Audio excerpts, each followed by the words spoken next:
2 years ago, the city of Tucson changed in an instant when 8-year-old Vicki Lynne Hoskinson went missing. She was kidnapped and brutally murdered by a man from California as he passed through this once tranquil town. This crime was so horrific and so violent, some people to this day cannot forget even if they try. News 4's Kristi Tedesco has this very special report. Don't forget Vicki Lynne.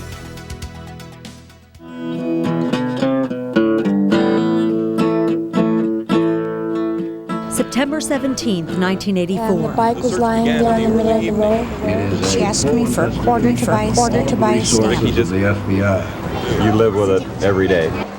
Panic spreads through the city of Tucson. 2021. I'm waiting for you, babe. We all love you very much, and we miss you. A little girl, 8-year-old Vicki Lynne Hoskinson, had jumped on her pink bicycle to drop a birthday card in the mail for her aunt. She never made it home. It was the first time Vicki had been allowed to go anywhere without the buddy system. The first time, her last. Initially we thought, well, maybe, she was at someone's house, she'd come. But then Vicki's older sister, Stephanie, found the bike. First of all, Vicki prided that bike. That was her pride and joy. And she would not have left that bike in the middle of the street. It just would not have happened. This would turn out to be a case filled with gut feelings and surreal moments. Just minutes before Vicki disappeared, her PE coach saw a man outside Homer Davis Elementary School in the Flowing Wells area, mere blocks from where Vicki was riding her bike. Sam Hall says the encounter sent shivers down his spine. And he was struggling with this stick shift. And I went, something's not right here. And that's when the Lord revealed to me what this man was about. And as I memorized his license plate, I got in my car and I was looking for something to write with, and there was a bank deposit slip in my glove box, and I wrote down 1KEZ 608, never forget it, gold on blue, black 260Z. I think we got yours going down to the park. This is what we're going to do. There were extensive searches by air and ground. Some were even on horseback. But it was Sam Hall's information that would be the break investigators needed. Days after Vicki Lynne's disappearance, in Texas, convicted child molester 28-year-old Frank Jarvis Atwood was picked up by authorities. His car, matching Hall's description, was in the shop. And prosecutors say a sliver of pink paint was on his front bumper. Vicki Lynne was nowhere to be found. I guess at first I just expected her to walk through the door. You have to understand, of all of our children, Vicki's nickname was Dennis. Dennis the Menace.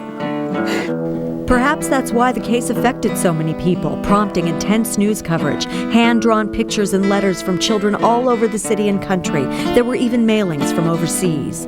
Vicki Lynne had that special something, deep blue eyes you could almost swim into, and a spunk that delighted and challenged those around her.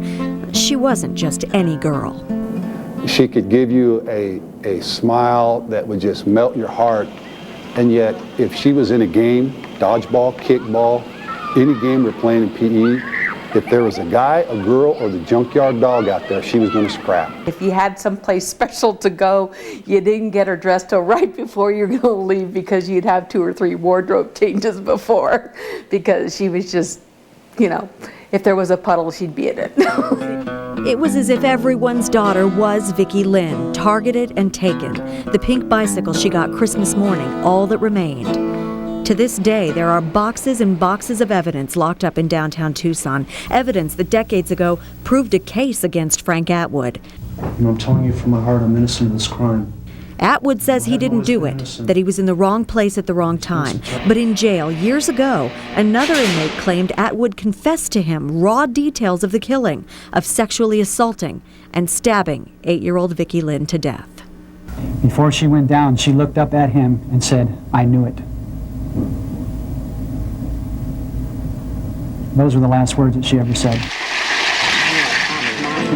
Months after Vicki disappeared, after Atwood's arrest, Debbie Carlson, for reasons she'll never know, felt drawn to drive Ina Road one night. It was after work, a life-changing trip.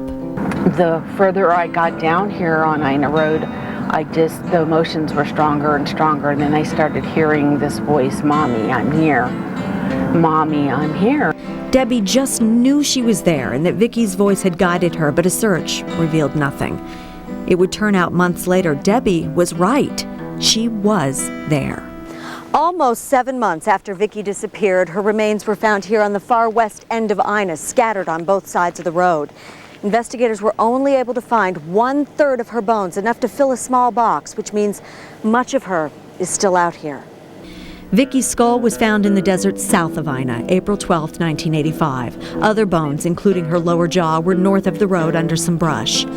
22 years after Vicki's death, with the original detective by her side, Debbie Carlson finally walked to that exact spot where her little girl drew that last breath. A little overwhelming. It's okay. I've done really well. We love you. I know. I'm a real strong person, and it's just, this is the first time.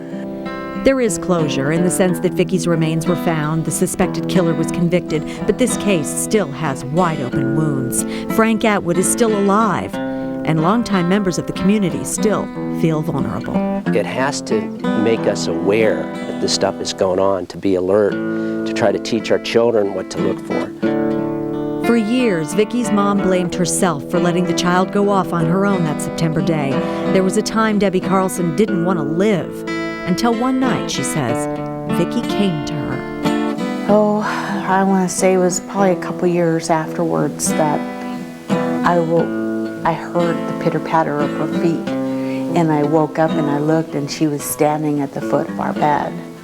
And there was this big white light around her, and she, and she was, Mama, I'm okay.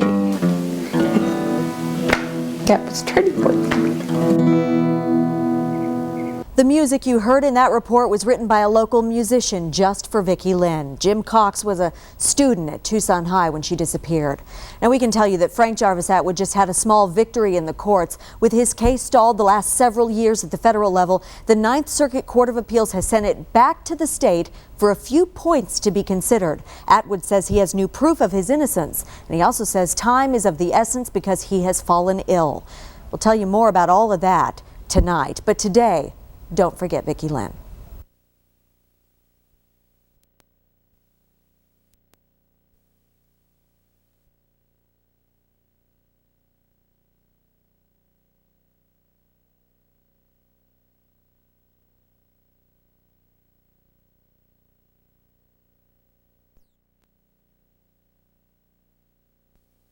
"22 years ago, Tucson was rocked with the kidnapping and murder of 8-year-old Vicki Lynne Hoskinson. It was a horrific crime that instilled panic and fear in every parent and child. All over town, there were billboards and bumper stickers asking us not to forget, and we haven't. This year, Vicki would have celebrated her 30th birthday as her convicted killer fights for a retrial from death row. The story we won't forget, Vicki Lynne.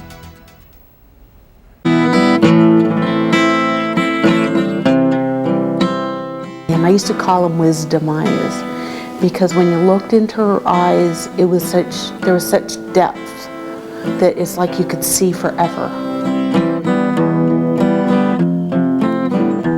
Old photographs of Vicki Lynne Hoskinson can almost bring her back to life. Her mother's favorite, Vicki in a red dress. You can see the little girl inside the tomboy, or the joy in her face as she sits next to her big sister Stephanie. And then her final picture, snapped 18 days before she disappeared. The fear early on was that Vicki and detectives began going door to door. That we were going to have to deal with it at school. We miss you. Tucsonans reacted instantly because Vicki Lynne was like everyone's daughter, a spunky girl on a pink bicycle she got for Christmas. September 17, 1984, Vicki took her last ride on that bike in the Flowing Wells area. She went to a mailbox just blocks from her home and never made it back. The FBI was brought in within 24 hours, and we were questioned throughout the night. Stephanie was questioned. I mean, they did backgrounds on all of us. I mean, we were basically all suspects. Vicki's family was quickly cleared, and investigators were given a tip. They got the California license plate number belonging to 28-year-old Frank Jarvis Atwood's vehicle. It came from Vicki's PE coach. Sam Hall says he saw Atwood minutes before she disappeared, just blocks away from the abduction, acting strangely. He wrote the number down, but ignored his urge to follow. The fact that I saw Atwood before he picked her up 20 minutes, and if I would have just went 200 feet, followed him for 200 feet. If he'd have come around Root Lane and turned, he would have went on the first block and hit her right there, and I'd have saw her. There is guilt, he says, but a veil of comfort that Atwood was found and arrested. When they picked him up in Texas, investigators zeroed in on a sliver of pink paint. It was on Atwood's front bumper, and it matched Vicki's bicycle. Both that bumper and the bike are still locked up as evidence today. On the bicycle, you can see what appears to be metal transfer from Atwood's car, and these photographs show how her bike would have landed when he hit her. Also, the possible murder weapon, a knife, and a photo album documenting all of her remains recovered on the far west end of Ina Road. There was only a third of her bones. From death row, Atwood tells me it's all wrong. Well, I didn't have any involvement at all with her. I did not kill her. I did not kidnap her. To my knowledge, I never saw her on that or any other day. Atwood claims the paint was planted by authorities, and he says there's new photographic technology that can prove it. Also, another point in Atwood's appeal, so-called grave wax found on Vicki Lynne's bones. That's a substance that adheres to the bones when they're buried. Atwood says based on the timeline, he wouldn't have had time to bury Vicki Lynne, which proves, he says, someone else committed the crime. Detectives say Vicki's bones were in fact buried by animals. They're confident Atwood is guilty. We believe that he purposely hit her bicycle so that there would be a cause for him to stop, then give him an opportunity to kidnap her. So, no telling what she was going through during that time. It must have been horrible. A horrific crime, the sexual assault and stabbing of a Tucson third grader. It is ordered that you be put to death by lethal gas. Frank Jarvis Atwood was convicted and sentenced to death in 1987, but he's been appealing the case for almost 20 years. He's gotten married on death row, earned a college degree, published at least one article on the treatment of prisoners, and he says he's fallen ill. Prison diagnosed me with hepatitis C in 1997, and they hadn't treated me since then. And then earlier this year they told me I had cirrhosis of the liver. For that reason, Atwood feels time is of the essence. Vicki Lynne's mother says Atwood has had long enough. He chose to commit a crime. He suffers the consequences. Don't insult the intelligence of the 12 jurors that convicted you, that sat through a trial for almost 3 months and listened to all the testimony, and they rightfully convicted you. You were sentenced to death, and be a man and not a coward, and take your punishment. We went on the Arizona Department of Corrections website and found 109 convicted killers waiting to die. We went through the dates, we added them up, and found only 15 people have been here longer than Frank Jarvis Atwood. This is a case legal experts are following. Surely the community, the victims, the justice system has an interest in seeing that a case like that is handled quickly, is handled as quickly as possible. On the other hand, a case like that, a high-profile case, has to be disposed of correctly. Looking at the law books, U of A professor Jack Chin says Atwood's appeal is exceptionally complicated, but it's cut and dry for Vicki Lynne's mother. The loss of her little girl still so painful today. If the execution were scheduled tomorrow, she says she would choose not to attend. Atwood says his final words will be about giving his body to Christ. No plans to mention Vicki Lynne. I'm very sorry for the loss they've experienced, and that I hope, as coming years come and go, that they'll begin to understand that the police have not told them the truth about what happened to their daughter.